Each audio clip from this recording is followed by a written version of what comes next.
अस्सलाम वालेकुम dear students, कैसे हैं बेटा? ठीक है, आप खैरियत से? जी बेटा, तो आज की एक नई वीडियो है जिसका टॉपिक आप देख सकते हैं अपनी स्क्रीन पे। आज का जो लेक्चर भी है खासतौर पर वो जो है वो पार्ट 2 के लिए आप देख सकते हैं, उर्दू लाजमी पार्ट 2 जो है। और आज आपका जो पेपर का सवाल नंबर 7 है बोर्ड के मुताबिक, जिसमें आपके पास ये 2 क्वेश्चन होंगे, आप बीती और उसके साथ खत होगा। दोनों के नंबर जो है वो 10 ही हैं, ठीक है। लेकिन यहाँ पर खत के जो है वो पैटर्न के भी नंबर हैं, लेकिन आप बीती के पैटर्न के नंबर नहीं, इसके टोटल नंबर 10 ही होंगे। तो आज हम आबीती के बारे में सीखेंगे कि आबीती क्या है। सबसे पहले इसका तारीफ और मफहूम आप समझ लीजिए। आबीती जो है उर्दू जुबान का लफ्ज है, तो यहाँ पर ये आबीती का एमसीक्यूज भी बन सकता है कि आबीती किस जुबान का लफ्ज है, ठीक है बेटा।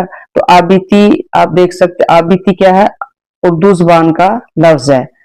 अब आबीती के मानी समझ लीजिए, जिसके मानी अपनी कहानी, हालाते जिंदगी या अपने आप पर गुजरे वाकयात हैं और उनको अपनी जुबानी बयान करने का नाम जो है वो आबीती है। ठीक हो गया। सबसे पहले दोबारा दोहरा देती हूँ कि इसका तारीफ व मफहूम क्या है। आबीती का पहले उर्दू जुबान का लफ्ज है और मायनी है अपनी कहानी, हालात जिंदगी या अपने ऊपर बीते हुए गुजरे हालातों वाकयात, ठीक है जी। और उसको अपनी जुबानी बयान करने का नाम जो है वो आबीती है। अब इसको भी हमने सीखा कि उर्दू में इसको हम आबीती कहते हैं। आगे मजीद देखते हैं कि इसको मुख्तलिफ जुबानों में क्या कहा जाता है। तो फारसी में आबीती को खुद नविश्त कहा जाता है। फारसी में आबीती को खुद नविश्त कहा जाता है और अंग्रेजी में यानी इंग्लिश में ऑटोबायोग्राफी कहते हैं, ठीक है। अभी मैंने आपको 3 जो है जुबानों के में इसका मायने बता दिया। पहला उर्दू के, उर्दू में इसको आबीती कहते हैं, फारसी में आबीती को खुद नविश्त कहते हैं और अंग्रेजी में ऑटोबायोग्राफी का लफ्ज इस्तेमाल होता है, ठीक है। उम्मीद है ये चीजें आपको क्लियर हो गई होंगी। अब हम सीखेंगे कि आबीती की कितनी इकसाम है, ठीक है। अभी हम आबीती की इकसाम के बारे में सीखेंगे कि आबीती की इकसाम है कितनी, ठीक है। ये अभी आप अपनी स्क्रीन पे देख रहे हैं बेटा कि आबीती की इकसाम। आबीती की बुनियादी तौर पर मेनली 2 किस्में हैं इसकी। नंबर 1 आप देख रहे हो जानदार चीज की आबीती, ठीक है, कोई भी जानदार चीज है। अब और दूसरी है गैर जानदार चीज। अच्छा, अब यहाँ पे पहले तो आपको ये क्लियर होना बहुत जरूरी है कि जानदार और बेजान में फर्क क्या है। जानदार हर वो चीज जो है जिसमें फलने फूलने और बढ़ने का अमल होता है वो जानदार कहलाती है, ठीक है जी। तो आबीती जानदार चीज की भी हो सकती है। अब जैसे इंसान है जानदार है, ठीक है। अब पौधे की बात कर लेते हैं, तो पौधा अगरचे बोल तो नहीं सकता, लेकिन चूंकि उसमें नशो नुमा का अमल है, बढ़ने फलने फूलने का अमल है, तो लिहाजा जो है वो जानदार में ही जो है वो भी गिना जाएगा। अब गैर जानदार में क्या है, ठीक है।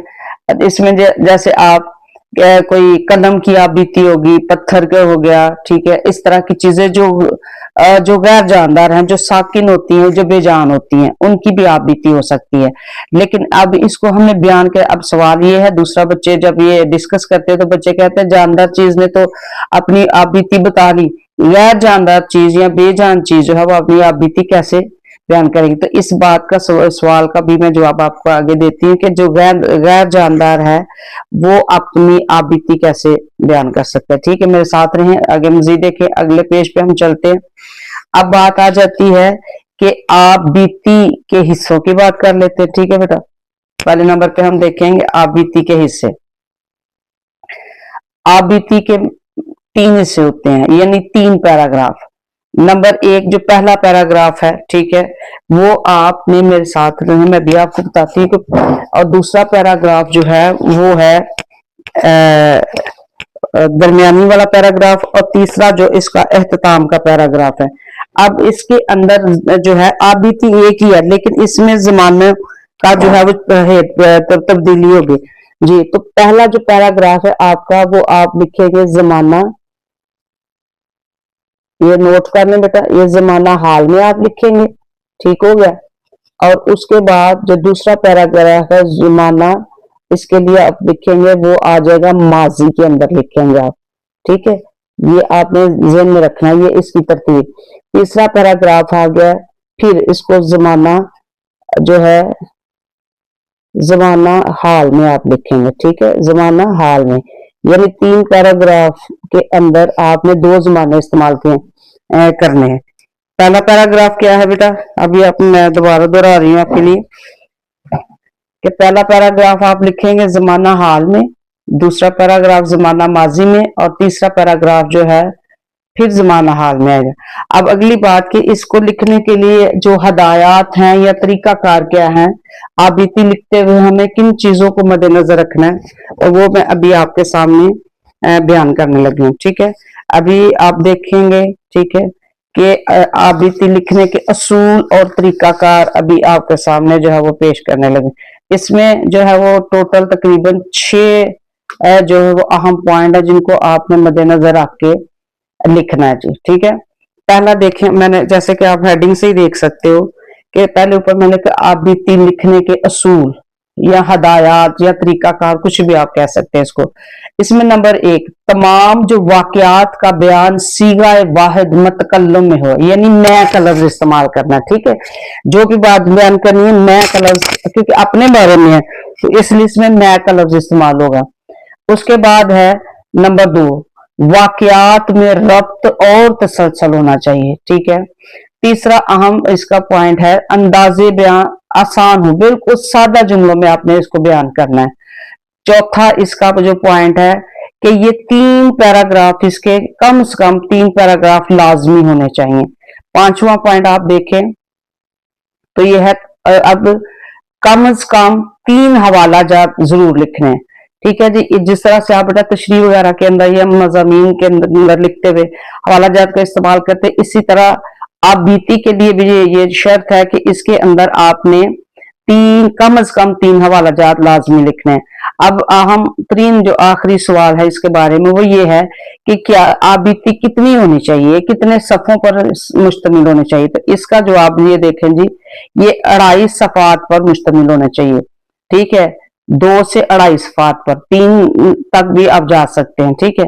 इससे ज्यादा आपने इसको बढ़ा के नहीं लिखना, इसकी तवालत का आपने खास ख्याल रखना है। तो ये थे इसके तरीकाकार और लिखने के असूल वगैरह। अब अगली बात आ गई कि जब आपने बेटा लिखने इसके असूल लिखने ये तो आपने फॉलो कर ली ये चीजें, ये आपकी वैसे मालूमात की नहीं, आपने जब सवाल लिखना बेटा तो उसमें नहीं ये चीजें लिखनी, ठीक है। अब अगली बात जो इसमें कि इसमें हवाला जात लिखने और कौन कौन से लिखने। अब आपको बेशक तकरीबन हम 10 से 15 बीतियां करेंगे, लेकिन मैं भी आपको जो हवाला जात बताने लगी हूँ वो तकरीबन 4 हवाला जात हैं, 4 से 5 है, और वो इस तरह के मैंने आपके लिए मुंतखब किए हैं, इस तरह के आपके लिए वो उनका अशार का या उन हवाला जात का जो वो इंतखाब किया है कि आप वो किसी भी आप बीती के अंदर लिख सकते हैं, ठीक है। और वो बड़े ही आसान है, और मुझे उम्मीद है हवाला जात में से आपको कुछ पहले भी आते ही होंगे। अब यहाँ पर एक और सवाल बच्चे पूछते हैं कि हवाला जात में हम क्या क्या लिख सकते हैं। तो हवाला जात में बच्चे आप अशार लिख सकते हैं, आप अहादीस लिख सकते हैं, आप उसके अलावा जो है कुरानी आयत जो है लिख सकते हैं, कोई ज़रबुल मिसल लिख सकते हैं आप, या कोई भी आप जो है वो कॉल किसी का भी लिख सकते हैं, ठीक है। अब हवाला जात जी, अब उसकी तरफ बढ़ते हैं हवाला जात की तरफ। तो ये हवाला जात आपने जरूर नोट करने, ये सारे पॉइंट्स आपके पास बेटा जो मैं जितने भी लेक्चर के हवाले से मैंने भी आपके सामने पढ़े हैं, दिखाए हैं आपको, वो सारा आपके पास नोट होना चाहिए, ठीक हो गया। अभी मैं आपको दिखाने लगी कि इसके लिए हवाला जात, तो ये हवाला जात आपने लाजमी जो है वो नोट कर लेना जी। आप हेडिंग पर आप देखें कि मैंने आप लिखा है कि आप बीती के हवाला जात, यानी जब आपने आप बीती लिखने तो उसमें आपने कौन कौन से हवाला जात लिखने हैं, कौन कौन से आप लिख सकते हो, ठीक है। सबसे पहले मैंने इसमें एक कॉल लिखा है, ठीक है। अब हवाला जात लिखने का एक खास तरीका होता है बेटा जिसको आपने खास तौर पर फॉलो करना है। हवाला जब भी लिखना है, एक तो वो मार्कर से लिखना है, दूसरा अगर कॉल है तो वो इस लाइन के ऊपर इस तरह से कॉल लिखें, ठीक है, मार्कर से। अब जैसे मैंने लिखा है, और कॉल के गिर्द आपने इन्वर्टेड कॉमा लाजमी लगाना है। कौल का मतलब है ना किसी की जुबान की, किसी की कहीं बात को हूबहू बयान करना। तो यहाँ पे लिखा है हर अरूज को जवाल है, ये कौल है, ठीक है, इन्वर्टेड को मल लगा दिया। ये बात खास आपने ज़हन रखे, हवाला जात लिखते हुए आपने पेज को बिल्कुल जो है वो सेंटर में लिखना है, चाहे वो कौल है, हदीस है, कुरानी आयत है या शेर है, वो आपने पेज के सेंटर में ही लिखना है। आगे देखिए ये शेर की अलामत मैंने लगाई है, इंतहाई खूबसूरत और मुख्तसर सा शेर है। पढ़ देती हूँ आपके लिए। अच्छी सूरत भी क्या बुरी शय है, अच्छी सूरत भी क्या बुरी शय है, जिसने भी डाली बुरी नजर डाले। दूसरा शेर देखिएगा, सुबह होती है शाम होती है, सुबह होती है शाम होती है, जिंदगी यूं ही तमाम होती है। तमाम यानी खत्म होना या गुजर जाना। आखिरी शेर है, बहुत ही खूबसूरत और बहुत ही आसान है। याद माजी अजाब है यारब, याद माजी अजाब है यारब। अब यहाँ पे आपने नदाइया की लामत लाजमी लगाना है, क्योंकि ये नदाइया की लामत आप लगाते जब हम किसी को मुखातब कर रहे हैं। तो यहाँ पर इस शेर में शायद किससे मुखातब है, यारब, अल्लाह से मुखातब यारब, इसलिए आखिर में नदाइया की लामत लाजमी लगाएंगे। याद माजी अजाब है यारब, छीन ले मुझसे हाफिजा मेरा।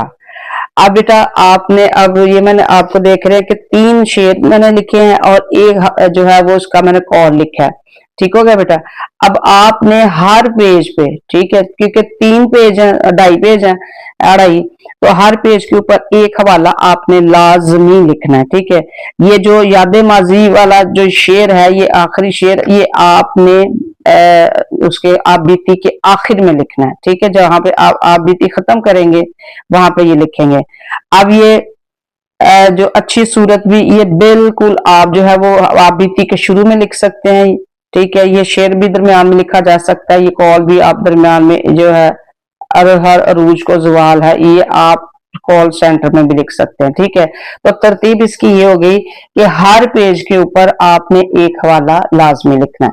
और मुझे उम्मीद है बेटा ये आपके लिए काफी फायदेमंद वीडियो होगी और अशार भी इंतहाई आसान होंगे। तो खुद भी इस वीडियो को देखें, फायदा उठाएं, और इसके बारे में पूरा जो लेक्चर मैंने इसका हम पॉइंट्स वगैरह डिस्कस किए हैं उसको आपने नोट भी करना है, खुद भी इससे फायदा उठाएं, बाकी अपने दोस्तों को भी जो है ये वीडियो जरूर शेयर करें ताकि आपके जरिए से उनका भी फायदा हो सके। वास्सलाम बेटा, थैंक यू।